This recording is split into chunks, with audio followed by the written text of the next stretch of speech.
Hello everyone, my name is Phawx. This is going to be my review on Anbernic's latest handheld, their RG505.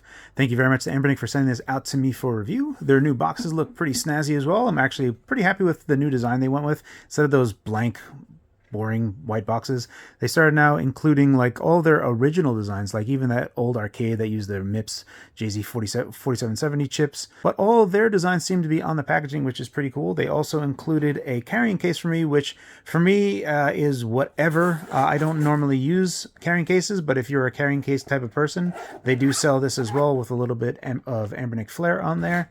For me, the thing that I really like a lot was the included tempered glass screen protector, which gives this nice jelly bean sheen over the panel itself.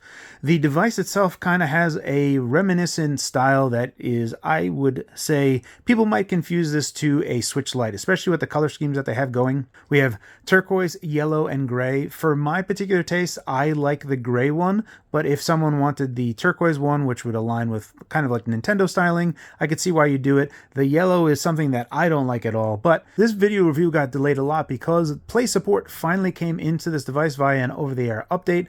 A lot of my original review was kind of talking down that the device didn't have Google Play support at all, so I more or less am re-recording my video right now and redoing my review because a lot of it has changed. There are also other things that I have to mention. The Vita OLED panel went from a locked 60 Hz to now a fluctuating kind of 55 Hz on display. There was yet another over-the-air update that happened this morning that I was hoping that would fix it, but it didn't. Additionally, Diablo Immortal has like graphical glitches, and that wasn't better before or after the update as well. So there still are fixes that need to be made, especially with regard to the frequency of display. I know for a fact was locked at 60 because I looked at it for a long time. Thankfully, there have been multiple over-the-air updates already, so I'm glad to see that. It's just another thing that I think that they should put on their map to fix. So let's just talk about a few things here. There are three main components that are probably the big standouts. They have Hall sensors, which are unfortunate, especially because when we take a look at the RG353M, are superior to the analogs here, but we'll talk more about that in a second. We have the Vita OLED panel, which has its pros and cons, but for me, I'm still a big proponent of this particular display. We'll talk based on that in a moment. Up first, let's talk about the specs of this device. Is Unisoc's T618 chip. Now, the big standout there for us is those dual A75s running at 2 gigahertz. So you can see right now, and I'm going to jump into one of the features that they have, that Anbernic has been doing on a lot of their previous devices. You can see that I'm downclocking a lot of my CPUs here. If we were just to bring down the notification shade and go from auto mode to high mode, you can see that high mode basically just triggers a different governor to kick in, which mainlines all the CPUs to their max frequency. Now, I have tried checking Geekbench before and after on this. It must be worth noted that throughout all the different updates, Geekbench 5 would crash when I put this to high mode.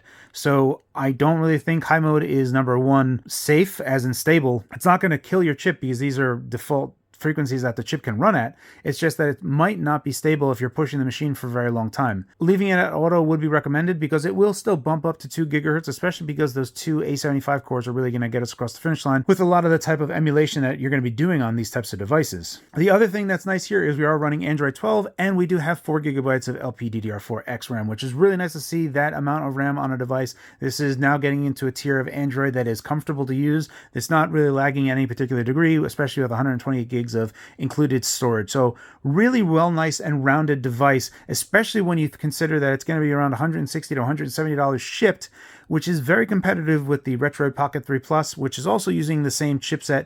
So I'm really happy overall with the new direction that Anbernic is going here. They're really competitive, and I think a lot of people are happy with that. There are a few things that we have to talk about with this, though. Now that we talked about specs, let's talk about what you're going to be doing with those specs. Now, the upper echelon of emulation that you're going to be running on this is PlayStation 2 and GameCube. However, on both of those systems, you will not be able to play every PlayStation 2 game or every GameCube game. There are going to be PS2 games that just don't cross the finish line for us. There's going to be a lot of stuttering and a lot of audio stretching happening. However, there are some flagship PS2 titles like God of War 2 that run very well on this device and are extremely playable. On the other side, if you take a look at GameCube, we have both the official mainline version of Dolphin Emulator as well as the Hack to Bits MMJR2, which you can use to enable a bunch of hacks to get games to run at a correct frame rate. However, there will be graphical glitches and other things that will make it borderline non-playable, or it'll just be disruptive to play at best. At worst, it might fail at inconvenient parts of the game later on where you won't be able to cross just because of how inaccurate the emulation is with those hacks. So I typically like to only suggest mainline Dolphin, and if we look at that, we're still looking at some GameCube games being playable and some not. It really doesn't change much. You're just going to be fighting in different directions, trying to artificially make the game run at 60 FPS. While PS2 and GameCube will be hit or miss regarding a variety of different titles, we do reach a new stable platform with regard to Saturn emulation. We can now successfully run a benchmark title there, which is Burning Rangers. That runs at a solid 60 for about the 10 minutes that I played it. Typically, when we were playing this game on older retro handheld emulators, it would be a stuttery mess here, so it's nice to see here. Additionally, if we use Beatle's Saturn emulator, which is a far more accurate Saturn emulator, we are almost able to play Dragon Force 2, which requires this accurate emulator to even run. For me, it's a little bit annoying to play Dragon Force 2 on there with the audio stuttering. However, we're approaching where this is being able to play a lot of different Saturn emulators depending on the accuracy of the emulator that you're going to be using. Everything under that is going to be playing just fine. You're just going to be scaling things differently based on the kind of oddball resolution that is on the Vita OLED panel itself. However, PSP emulation on this device looks sensational. Now that we talked about specs, let's talk about the panel itself and specifically what we're talking about with regards to scaling. So now there's a few different things that we can talk about here. First, let's load up PSP just so you can see what that looks like on the device. We'll run a benchmark title, which is God of War.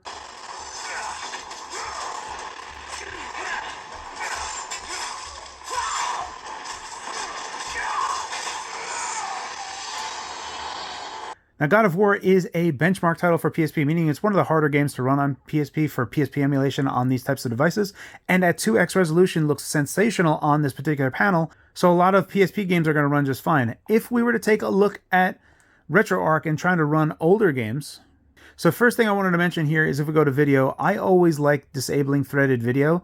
Threaded video is a compromise on Android systems because a lot of machines on Android don't really kind of report what their screen is running at. Now, you can see right here that I had it saved at 59.999 hertz.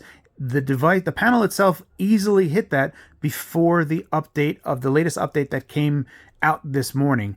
Ever since that update, it has been running at like 55 or 56 hertz and has not crossed that threshold. So it's just something that I kind of wanted to mention here, is that I think for me that this is something that Anbernic is going to have to fix with another over-the-air update, because it was locked at 60 hertz prior to this. So that's just something that I want to mention, that this is something that Anbernic is going to have to fix, and I know it was working just fine previously. The other thing that you're going to want to do here is something that Russ mentioned in his video on his channel. Doing video filter and doing 4x normal is something that is recommended. If you do integer scaling, it will look correctly. It'll frame pixel for pixel correct. However, you're going to have a lot of pillar boxing and letterboxing all around there, which is not ideal. It's not something that most people like, but if we can just go ahead and take a look at, say, Mega Man X1. So I do have to agree with Russ here. I typically like 4x here. Overall is fine to use and fill out the display a little bit better than would be normally with integer-based scaling. So that's the only thing that is kind of a thing that you have to kind of pay attention to with this particular screen. However, some of the benefits of an OLED panel is really it's just response time. And if we compare, say, the OLED panel on this display versus the Retroid Pocket 3, not the Retroid Pocket 3 Plus, but they might have the same display. I don't know. I don't have Retroid Pocket 3 Plus in just yet. But you can clearly see the difference between the Vita OLED's response time with regard to very little motion blur that's happening. It just looks super clean on the Vita OLED panel itself on the RG505 versus the blur that you can clearly see when slowed down on the Retroid Pocket 3. So not only is IPS LCDs have that particular issue, a lot of LCDs are always going to have some type of motion blur because of how they're switching those pixels. Likewise, one of the benefits of the Retroid Pocket 3 is that it's going to have a higher resolution panel, which does look crisper on a handheld device. It is very easy to see on this Vita OLED panel with regard to text that it is sub-resolution.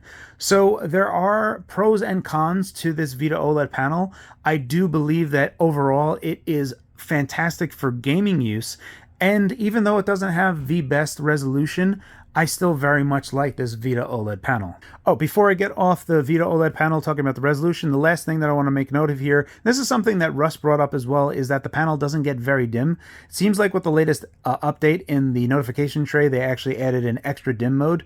It's noticeably dimmer. You can actually see it if we go into the accessibility options in the settings. So we'll go here and we'll go to accessibility. And you can see extra dim is here. And if we enable it or disable it, you can see that it gets extra dim. So this is most likely in response to what Russ mentioned on his particular review. It does get a bit dimmer now. I have not compared it to any particular different screen. For what it's worth, the screen doesn't get as bright as I would like it. I typically run this at max brightness at all time when I'm playing. I'm not really in a situation where I'm ever really running a game where I need to reduce brightness, but that's just my particular playstyle. So let's quickly talk about battery life here. Now, battery life, when I pushed this device to the max at maximum brightness, full sound, I got a maximum of 4 hours of battery life. Now, it should be noted here that this 4 hours of battery life is a worst case scenario, meaning I am purposely pushing this machine to the furthest that I can go. Now, Anbernic claims that it'll get 8 hours of battery life. I am quite certain that you will get 8 hours of battery life, just with less demanding titles or less demanding emulation. Just know that as a worst case scenario, you're looking at 4 hours of battery life. That would be PlayStation 2 emulation, like I've been showing God of War 2 running there. So anticipate between 4 to 8 hours of battery life. But the other thing that I want to mention is with this new chipset, we do get to a more stable tier of those older emulators that we weren't really able to hit on the previous generation of handheld retro emulation handhelds. Now, the last thing I want to talk about here is the general build quality and overall construction of this device. It does look relatively nice to look at, especially with the type of color scheme that they go in here. Again, I would prefer gray, but some of the direction on the types of buttons and where they were put really have me kind of scratching my head a little bit. First off, the power button on the bottom is super weird. I don't really like pressing it. Also, holding it in to power it on for a while is kind of abnormal. On the right-hand side, we can actually quickly enable the front end, the Anbernic front end that they have started pushing to all of their devices. That's, again, something that, you know, is going to be user preference in terms of if you want a front end or not. For me, I guess old school in that I just run things standalone. And then here you have the back button. I'm not really happy with the back button on the side. I really wish there was some face button where you could have had that present. Inline triggers. These are things that I really think that at this point Anbernic needs to shelve. They should just be traditional triggers, so you should have R1 and R2. Like the Retroid Pocket, this is very reminiscent to what a Joy-Con looks like, and, you know, this was heavily inspired by a Joy-Con, so I think just go ahead and using something similar or working around that is going to be the best, especially because I find these devices to be really compelling as console companions. Right now, I've been using a lot of these devices as console companions, specifically using it a lot with regard to using Xbox's xCloud. It has been so nice to actually just jump into a game, and for what it's worth, you can see I'm jumping into Skyrim right now. I want to say that 90% of my playthrough has been playing Skyrim almost exclusively using cloud gaming, kind of just forcing myself into it and seeing how it works. And for the most part, it works really well. The only thing is you're, again, going to have to use Google Chrome Beta to actually be able to use R2 and L2. However, it's really just not very nice to use. It's kind of clunky to be able to hit these buttons. I really wish that Anbernic would abandon these inline analog sticks. Now that we're graduating to newer games, I don't really see this as being passable, especially, yes, we're still talking about this from a retro gaming perspective, but especially with the analog sticks, which we're going to touch base on in a moment, this is kind of a non-starter for this particular application in terms of online game streaming. Overall, just the build quality, there are things that I just don't agree with what Anbernic chose here. Having the power button on the bottom is weird. Having this back button on the side is awkward. Having a hotkey for the front end, I guess, is fine, but it's not something that I really care about. It's just that you're kind of pressing buttons all in real weird directions on this. And then to top it off, just the weirdest thing they could have done, Anbernic came out with the RG505M, which was first new to us using these new Hall-based analog sensors on a retro handheld device. And they are fantastic on the RG505M. Additionally, the caps that they use are much better than the switch style caps that we got here. Now, as I'm aware, some people are actually getting these caps that are on here, but if we take a look at how the analogs actually report internally, so you can see right here, there is some snapping. And this is something that I reported on before, but it's really not terrible. It's overall, for how low profile and small travel these analog sticks have, overall you get a really good amount of input that you can feel across everything, especially the tension that is on these analog sticks. So it's really weird that Anbernic came out with this device first with Hall-based sensors, and then they have Hall-based analog sticks here, and they're absolute trash. It's the weirdest thing, and I don't know how it could have been possible that they arrived at this location. It's so absurd, like trying to get anywhere analog in a quadrant when just moving the analog stick is terribly hard. The amount of magnetism, yes, I have full range, but I am so snapping to cardinal directions that it is, in effect, like a D-pad, much like the Logitech G Cloud. Somehow, Anbernic made worse analog sticks than the Logitech G Cloud, which I thought were the absolute worst that I've ever had used in my entire life. And somehow they made them worse. This is categorically worse than the Logitech G Cloud. This now gets the latest honor for being the worst analog sticks I've ever used. I often show a lengthy video, and I'm just going to kind of skip over it. The D-pad is once again really nice on Anbernic devices. However, both the analog sticks and these triggers on the top need to be changed. For whatever happened, I have no idea. Anbernic did great on the 353M, and then just fumbled like crazy on the 505. We need proper stacked triggers instead of inline. I can't recommend this device if your primary goal was to do cloud streaming purposes. I can't recommend it for that. This is still targeting types of retro emulation. PSP is going to look fantastic on this device. You can play PS2 and GameCube, but again, while the analog sticks are usable, they're not very nice to use, and you're going to get very, very gross movement. Gross as in amount. Also, it's kind of just actually gross. So that's it. That is my look at Anbernic's RG505. I'm a big fan of the pricing. I'm a big fan of the new chip that they're using. We are now approaching a level of emulation that is kind of more in line with what all the other devices, especially PC gaming handhelds, have been doing for a long time now. We're still a little bit behind what the Win 2 was able to do, but we're doing it at 4 times less price that it introduced at. So we're at a good spot right now. It's just that I really wish the analogs and the triggers were better, because then this would have been super easy to recommend for all purposes, both game streaming and retro emulation. That's it for my look at the RG505 using the latest update. As always, guys, thank you for your time. And thanks for watching.